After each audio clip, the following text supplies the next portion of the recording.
Hi, George DeCosta again from the Hunting Griff. We're on our next step of our force fetch. Sorry it's taken so long to get to this one. I was in Idaho and couldn't get it done. But we're on step 4 now. Watch the other 3 if you haven't seen those to bring us here. Where you should be right now is your dog should take the item on its own. Before we went over different methods in order to have the dog be uncomfortable and start to take and hold the item. Now the dog should take it all on its own.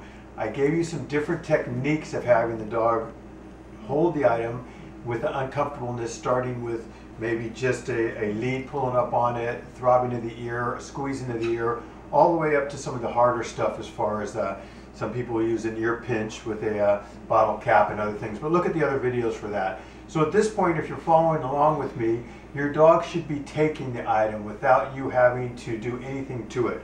It should be like this. You should be able to just hold the item out. CK, hold. And the dog should reach forward and take the item. Good boy. Remember to praise your dog. I always like to give a treat at the delivery, so that remember that. Give. Good boy. Good boy. And you should even be able to move your dog. I'll move CK over here just a little bit. Your dog should come and reach for the item. So come here, CK. Okay, whoa, whoa, whoa. Come, hold, hold. So see how he walks right to it and he takes the item? He should hold it as long as I want him to hold it. He should hold now. If he drops it, you go back to whatever worked with your dog, whether it was the pulling up on the collar, the pinch. For CK, I used a massage, just like you're massaging right here when you say, stop it. Or the squeeze, or up to the pinch, or whatever it takes for that specific dog. Good boy. Give. So when the dog drops the item, or the pup drops it, you go right to whatever it is that he feels or she feels uncomfortable with to make them hold the item and take the item. After you're past that step, we're going to go to the next step, and that's what I'm going to show you here. And what that step is the dog is going to have to learn to walk with the item with you and hold it, and come with the item to you holding it. Usually this is when you have problems with pups and dogs, where they start dropping it because they get a little confused. When you tell them to come, they want to drop the item to come to you, or when you tell them to walk, they want to drop it. So you have to be prepared to go ahead and enforce the hold at that time. CK, come. Good boy. Hey, whoa. So lots of times, and I talked to you about how to use an e-collar, I will introduce the e-collar right after I do this. That's because we're going to start stretching this out for distance. And what I do with the e-collar, as I've told you before, I'm just going to touch on it right now, is that I make it just uncomfortable for the dog. As you can see, there's no pain so far for him learning to force fetch. He's going to steal the food if I don't watch out. So what I do with the e-collar is I get it to where he just turns his head like, what is that? Again, like somebody grabbing you right here. What is that? And then we put the item in and turn it off. We teach the dog to turn the e-collar off. That way, later on, if he drops it and he's 15 yards away, and I say no hold, I can stimulate him with the e-collar. He'll know that he has to hold that item. He'll re-pick it back up, and he'll turn off the collar by picking it back up. That, to me, is the easiest and most humane way to deal with a dog that's way out in front of you, is to teach him how to turn off a collar. And I'm not going to go too far into that. What I want you to know is at this point, your dog should be taking the item on its own, like you saw CK do, and now we're going to go to walking and coming with the item. After that, we're going to be done with these. We're going to go to his bumper, and we're going to go to the bird. So we're going to teach him to walk with the bird, come with the bird, set the bird out there, fetch the bird, and bring it back to you. After we do enough repetitions of that, he'll know to go get the bird and bring it back, and you'll just tell him hold the entire time when he comes. And you do that repeatedly, pretty soon that just becomes an automatic response. He's going to go out there, grab the bird, bring it to hand every time. But you've got to get through this part first. And the reason we don't use a bird or a bumper right now is we don't want anything related when we're training him in force fetch to the fun of having a bird or dealing with a bumper. Okay?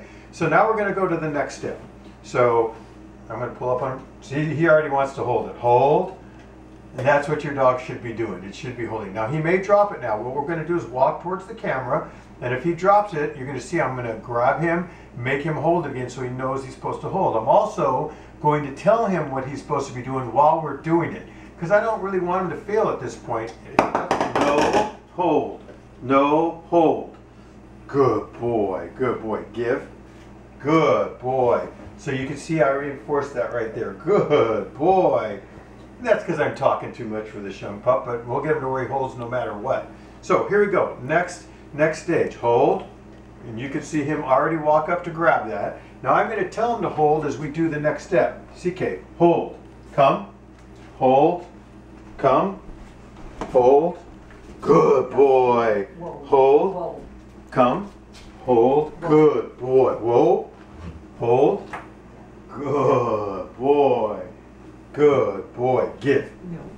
Good boy. So he did really well. He's really a smart puppy dog. Good boy. So he did perfectly. Later on, I'll take him on walks all the time and have him walk for a couple minutes with the item, then give it to me. Then walk a few more minutes and then give it to me. Go play, walk again. He'll get to where he knows, when I say hold, you hold it until I tell you to release it. And he's almost there now. So now we're going to have him come towards me. Again, I have to be prepared to come back. So I'm going to whoa my dog. Whoa. Hold. Good boy. Now I'm going to have him come towards me. Now I have to be ready to enforce it. Whoa. CK, come. Hold. Come. Good boy. Hold. CK, come. Hold. Good boy. Hold. Give. Hold. Give. Good boy. So he did that perfectly. He's just a really good dog and he's really easy to train. You will have some drops most likely, and if you don't, great. And when he drops or she drops, that's when you enforce it, and that's when you teach him no, you have to hold. Now that we've done this, we're going to repeatedly do this for a while until we go to the next step. The next step is we're going to do it with the bird. And we're going to stretch his coming farther and farther out with that bird so he gets used to bringing the bird back to me. After we do that, I already play fetch with him, but I don't make him bring anything back. When he plays fetch, if he wants to come back and run around, I don't enforce anything right now. But he knows fetch means run out and grab something. After we get him coming with the bird from 20, 30 yards, coming with the bird every time, I put the bird in his mouth, I walk away, I call him, he brings that bird to me, he gets a treat and delivers the bird to hand. Then we'll set the bird out there and send him to get the bird and have him bring back. Then we'll go to throwing the bird out there. Then we'll go to throwing the bird and wowing him and shooting a starter pistol and having him go. So that's just the next steps. But once you got him to hold like this, you're ready to go to the retrieve. So I hope you understood all that. If you've got your dog taking the item and taking it all the time and holding, it's time to go to walking with the item and coming with the item. After that, I'll show you how to do the bird. We'll go forward on that. So I hope you enjoyed the video and you're getting some good tips on force fetch. Like you've seen, it doesn't have to be something mean. It takes some time. Better to take time to do well with the dog than to just jump on it and force them real hard, as some people do.